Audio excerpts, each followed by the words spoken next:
নমস্কার বন্ধুরা, তন্হির পাকশালাতে সবাইকে স্বাগত। প্রচণ্ড গরমে রিফ্রেশিং কোনো রকম জুস বা শরবত বা ড্রিঙ্ক খেতে কিন্তু আমরা সকলেই ভীষণই পছন্দ করি। আর আজকে আমি আপনার সঙ্গে শেয়ার করব মশলা ছাঁচের রেসিপি। এটা কিন্তু এই গরমের দিনে খেতে অসম্ভব ভালো লাগে।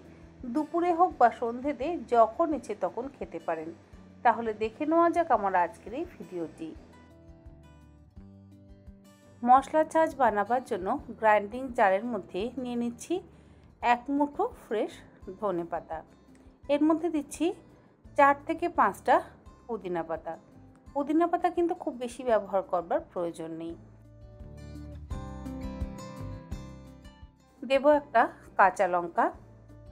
এরই মধ্যে দিয়ে দিচ্ছি 300 গ্রাম পরিমাণে টক দই।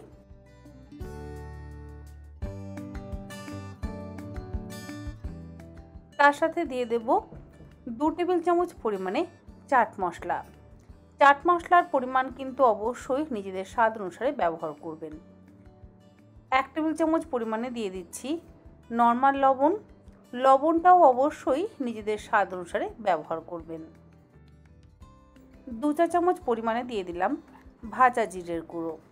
এর মধ্যে আপনারা চাইলে গোলমরিচের গুঁড়োরও অবশ্যই ব্যবহার করতে পারেন, তবে কাঁচা লঙ্কা যদি বেশি ঝাল হয় তাহলে গোলমরিচের গুঁড়োর পরিমাণটা নিজেদের স্বাদ অনুসারে ব্যবহার করবেন। দিয়ে দিলাম কয়েকটা বরফের টুকরো, মোটামুটি 12 থেকে 15টা বরফের টুকরো দিয়ে দিলাম। আর দিচ্ছি 2 গ্লাস জল। এরপরে এই সমস্ত কিছু একসাথে ভালো করে ব্লেন্ড করে নেব।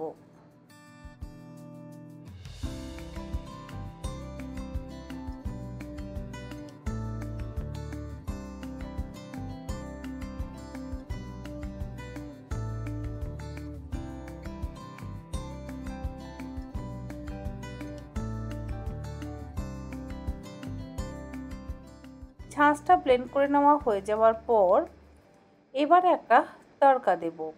নিয়েছি একটা ছোট মাটির পাত্র। মাটির পাত্রটাকে খুব ভালো করে গ্যাসের ওপরে বসিয়ে গরম করে নিতে হবে। পাত্রটা গরম হয়ে যাওয়ার পর এর মধ্যে দিয়ে দিচ্ছি সামান্য পরিমাণে একটু সাদা তেল, ওই হাফ চা চামচ পরিমাণে। তেলটা গরম হয়ে যাওয়ার পর এর মধ্যে ফোড়নে দিচ্ছি 1/4 চা চামচ পরিমাণে গোটা জিরে, 1/4 চা চামচ পরিমাণে হিং। হিংয়ের পরিমাণটা আর একটু কম ব্যবহার করলেও কোনো সমস্যা নেই। 4-5টা দিয়ে দিলাম কারি পাতা। এবারে এই তেলটাকে 15 থেকে 20 সেকেন্ড ভালো করে গরম করে নেব। তড়কা বা ফোড়নটা ভালো করে গরম হয়ে যাওয়ার পর গ্যাসের ফ্লেমটাকে বন্ধ করে দিয়ে এই মাটির পাত্রটা আমি ডুবিয়ে দিচ্ছি আমাদের মশলা ছাঁচের মধ্যে। তারপরে পাত্রটা ঢাকা দিয়ে 1 মিনিট মতন রেখে দিয়ে এই মশলা ছাঁচ এবার সার্ভ করব। গরমের দিনে এইরকম ঠান্ডা ঠান্ডা রিফ্রেশিং মশলা ছাঁচ কিন্তু আপনারা খুব কম সময়ে কম উপকরণ দিয়ে বাড়িতে বানিয়ে নিজের ঘরের মানুষদেরও খাওয়াতে পারেন, আবার বাড়িতে কোনো অতিথি এলে তাদেরকেও সার্ভ করতে পারেন। খেতে কিন্তু অসম্ভব ভালো হয়। এই ছাঁচ আপনারা চাইলে ঘন করে বানিয়ে, মানে জলের পরিমাণটা কম দিয়ে জাস্ট দই, পুদিনা পাতা, কাঁচা লঙ্কা, ধনে পাতা সমস্ত মশলা দিয়ে ঘন করে বানিয়ে কোনো কাঁচের বটলে করে নর্মাল ফ্রিজে স্টোর করে রাখতে পারেন। তারপর যখন আপনাদের ছাঁচ খেতে ইচ্ছে হবে তখন অল্প একটু ঠান্ডা জল মিশিয়েই সার্ভ করতে পারেন। ছাঁচটা সার্ভ করবার পর ওপর থেকে দিয়ে দেবো সামান্য পরিমাণে একটু ভাজা জিরের গুঁড়ো। তাহলে দেখতেও ভালো লাগবে আর অবশ্যই খেতে তো ভালো লাগবেই। আজ তাহলে এই পর্যন্ত। আবার হাজির হয়ে যাব অন্যদিন অন্য কোনো রেসিপি নিয়ে। ভালো থাকবেন, সুস্থ থাকবেন। ধন্যবাদ।